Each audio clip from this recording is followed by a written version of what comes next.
আসসালামু আলাইকুম নাইম হাসান সাহেব, কেমন আছেন আপনি? ওয়ালাইকুম আসসালাম, আলহামদুলিল্লাহ। তো আপনি তো আমাদের থেকে কাপড়টা নিলেন, ইভেন আমাদের কাছেই আপনার পাঞ্জাবিটা মেক করলেন।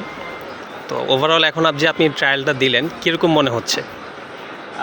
ফার্স্ট অফ অল একটা বিষয় আমার কাছে আগে থেকে বলে রাখি, লাস্ট হচ্ছে সম্ভবত 2 বছর আগে আমি একটা পাঞ্জাবি বানাইছিলাম। পাঞ্জাবি বানানোর পর মনে হয় একবার পরেই ওটা রেখে দিছি, আর কোনো পরার কোনো দ্বিতীয়বার ওই ওই যে একটা রুচি, ওই রুচিটা হয়নি। কেন হয়নি? কারণ সবচেয়ে বড় বিষয় বানানোর ক্ষেত্রে যেই বিষয়টা আসে ওটা হচ্ছে মাপের যে বিষয়টা থাকে, এখানে অনেক বড় ধরনের একটা যে কাজ করে, যে পড়ার ক্ষেত্রে আমার কেমন হবে না হবে। পড়ার ক্ষেত্রে যখন দেখছি মাপটা ঠিক নাই, এত টাকা খরচ করে একটা পাঞ্জাবি বানাইলাম, এটা মাপটাই ঠিক থাকলো না, আমি এরপর থেকে পড়ার রুচি হারাই ফেলছি যে আর কি পাঞ্জাবি পরবোই না, এরপর থেকে কিনা পাঞ্জাবি। আশা করি আপনাকে আমরা ওই সেক্টর থেকে আমাদের এই কাস্টমার সেক্টরে আবার নিয়ে আসতে পারলাম। তারপরে আমি একটা সাহস করলাম, অনেক বড় একটা সাহস, যেটাকে বলে যে না, দেখি আবার বানাই, আবার একটু নতুনভাবে এই পথে আসার চেষ্টা করি।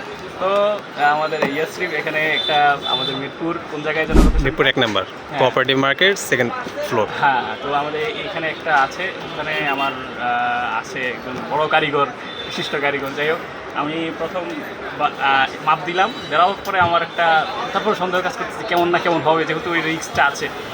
কিন্তু আজকে সাহস করে পড়ার পর থেকে এটা মনে হয় না আজকে আর খোলা হবে এই পাঞ্জাবিটা।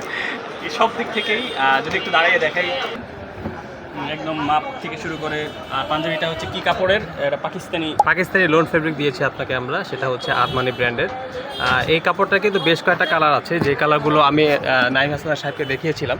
তো উনি চয়েস করেছেন এই কাপড়টা, এই কালারটা চয়েস করেছিলেন। তো এই তো চলছে। এখন আমি খুবই কমফোর্ট পাচ্ছি। সবচেয়ে বড় যে কমফোর্টের জায়গাটা সেটা হচ্ছে যে পরার পর যে একটা স্বস্তি, এবং সব দিক থেকে মাপেও ঠিক আছে, আমার কাপড়টাও, ফেব্রিক্সটা অনেক অনেক ভালো মানের ফেব্রিক্স, এটা বলার কোনো কারণ নাই।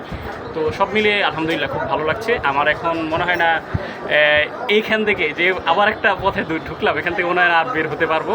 যাক, আলহামদুলিল্লাহ। আপনাকে অশেষ ধন্যবাদ আমাদের অনলাইনে যে কাস্টমাররা আছে তাদের উদ্দেশ্যে এত সুন্দর একটা রিভিউ দেওয়ার জন্য।